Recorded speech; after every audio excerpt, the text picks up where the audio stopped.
First statement of second law of thermodynamics is known as Kelvin-Planck statement.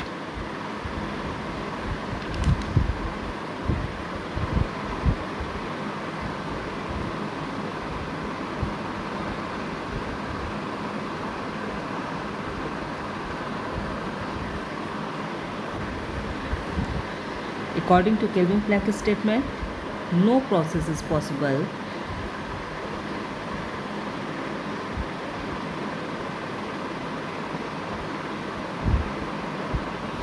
whose sure result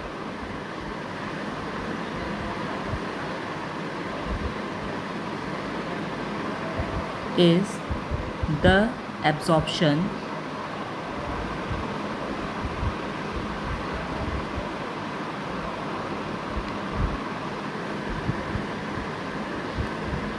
of heat and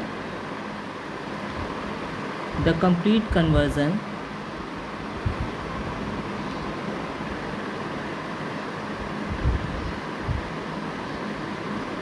of this heat into work.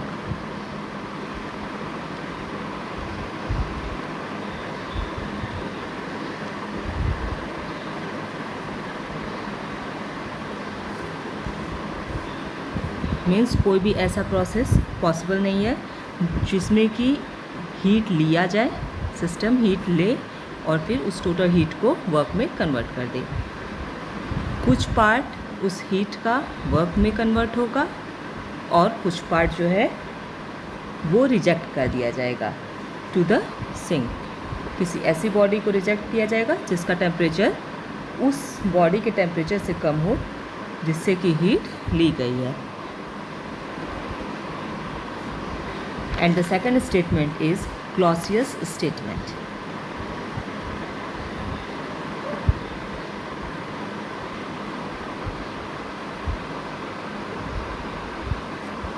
According to Clausius statement, no process is possible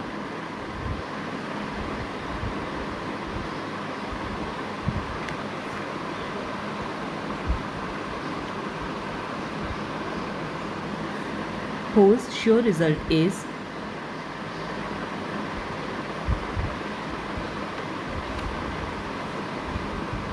the transfer of heat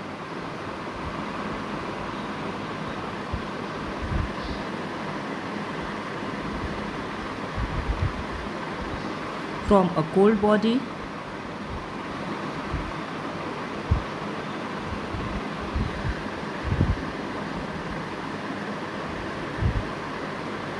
to a hot body.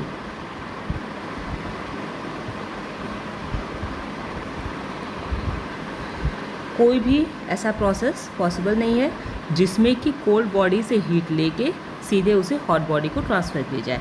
Actually अगर cold body से heat लेके hot body को transfer की जानी है तो उसमें एक एक्सटर्नल डिवाइस की ज़रूरत होगी। कोई एक्सटर्नल डिवाइस अगर सिस्टम पे जो कि हीट ले रहा है कोल्ड बॉडी से उस पर बाहर से वर्क करता है तभी कोल्ड बॉडी से हीट लेके और हॉट बॉडी को ट्रांसफ़र की जा सकती है। केल्विन-प्लैंक स्टेटमेंट केल्विन-प्लैंक स्टेटमेंट का एग्जांपल है हीट इंजन और क्लॉसियस स्टेटमेंट का एग्जांपल है रेफ्रिजरेटर और हीट पंप। हीट इंजन में हीट जो है वो हॉट बॉडी से लेके और ट्रांसफ़र की जाती है, वर्क प्रोड्यूस किया जाता है और कुछ पार्ट हीट का जो है वो सिंक को ट्रांसफ़र कर दिया जाता है।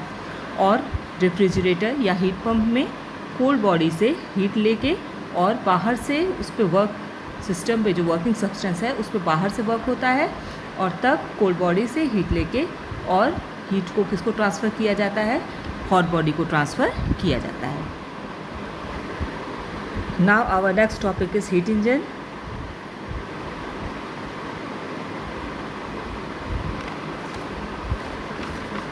Actually, heat engine is a device which converts heat into work by means of series of process, by means of which such conversion may continue independently without any change in the state of the system.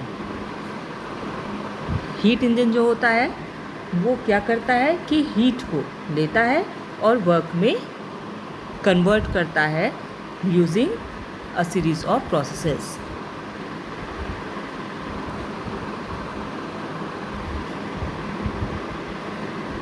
We can understand working of heat engine by this diagram. Let's assume that this is source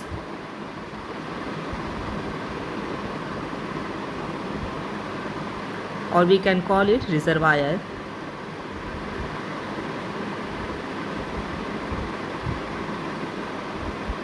and this is sink. Temperature of source is T1 and temperature of sink is T2. Here T1 is greater than T2. Source का temperature ज़्यादा होगा और sink का temperature कम होगा. Let's assume that a working substance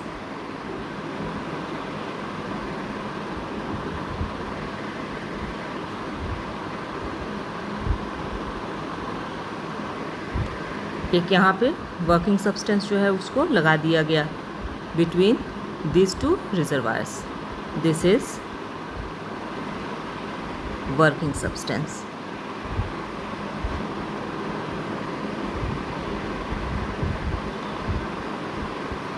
heat जो ली जा रही है from the source, this is Q1. जो सिंक को रिजेक्ट की जा रही है, दिस इज़ Q2. और जितना वर्क हो रहा है, this is W.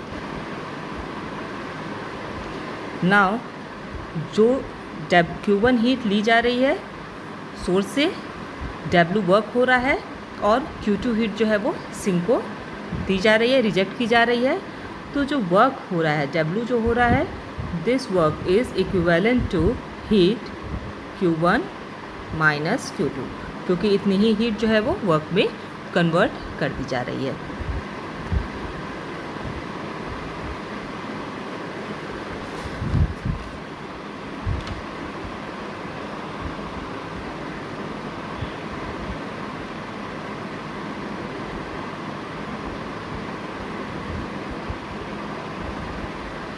Now the efficiency of this heat engine will be given by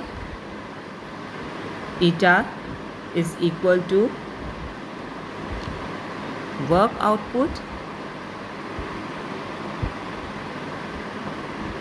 upon heat input.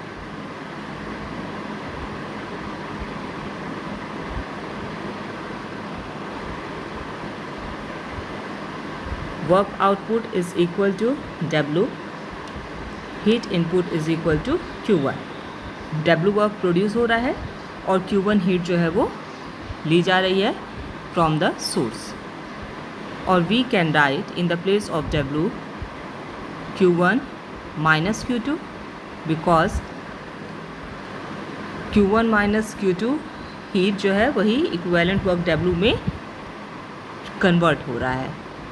So we get eta is equal to W upon Q1 is equal to Q1 minus Q2 upon Q1. Finally we get eta is equal to 1 minus Q2 upon Q1. Eta is equal to 1 minus Q2 upon Q1, because Q2 is